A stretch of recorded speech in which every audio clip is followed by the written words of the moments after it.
आज FTI मध्ये community cooking साठी गेलेलो आणि तिथं माझी भेट 78 वर्षांच्या डायरेक्टरशी झाली. थांबा, आपण पहिल्यापासून सुरू करूया. आज FTI म्हणजे पुणे फिल्म इन्स्टिट्यूट मध्ये कम्युनिटी कुकिंगचा इव्हेंट होता. पण हे कम्युनिटी कुकिंग काय असते तर FTI च्या स्टुडंटचा हा एक छोटासा प्रयत्न आहे की वेगवेगळ्या बॅकग्राऊंडचे, प्रोफेशनचे, एजचे लोक इथं एकत्र यावे आणि सोबत मिळून जेवण बनवावं आणि एकत्र बसून खावं. पण फक्त जेवण करणं यामागचा उद्देश नाही. जेवणाच्या सामग्रीसारखं एका ताटात येऊन लोकांनी वेगवेगळ्या मुद्द्यांवर चर्चा करावी. समाजामध्ये ज्या चुकीच्या गोष्टी होतात, ज्या समस्या आहेत त्यावर काय उपाय करता येईल आणि आपल्यातली एकता वाढवण्यासाठी हे चविष्ट असं ताट. या कामात माझ्या हातांनी मदत करताना माझी नजर एका आजोबांवर गेली. ते शांतपणे त्यांच्या वहीमध्ये काहीतरी रेखाटत होते. मी त्यांच्याशी बोलायचं ठरवलं. जाऊन बोललो, वा काय भारी चित्र काढताय. तसं त्यांनी त्यांची वहीच माझ्या समोर उघडली. तो कलाकार होता. बोलले, कलेला कधी सोडू नको. त्या वाक्यामध्ये खूप वर्षांचा अनुभव होता.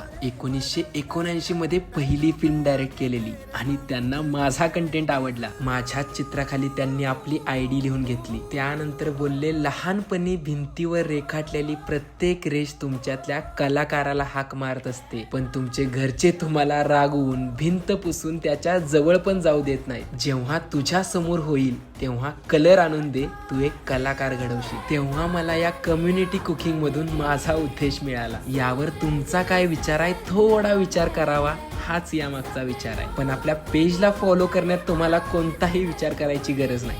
चला, आत्ता काय निवांतच